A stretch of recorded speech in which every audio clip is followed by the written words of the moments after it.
buhay natin, hindi sa laban ha, kung halimbawa may dumating sa buhay natin na parang uncomfortable. Halimbawa, hindi ka na dahil sa nagkaroon ng economic crisis, 3 days kang hindi nakakain kasi yung mga bangko nagsara, wala ka ng pera pag nagbili. So, ang gagawin mo ba?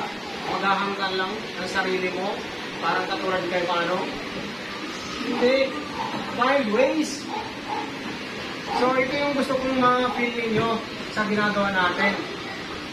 Na mailagay ko kayo sa situation na parang susuko ako. Diba?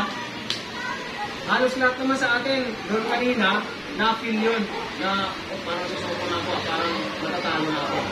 Pero ang usapan dyan, sino ngayon yung bata na kahit na pakiramdam niya, matatalo na siya, gusto pa rin niya manalo. Kadalasan, yun yung nagwawagi sa buhay.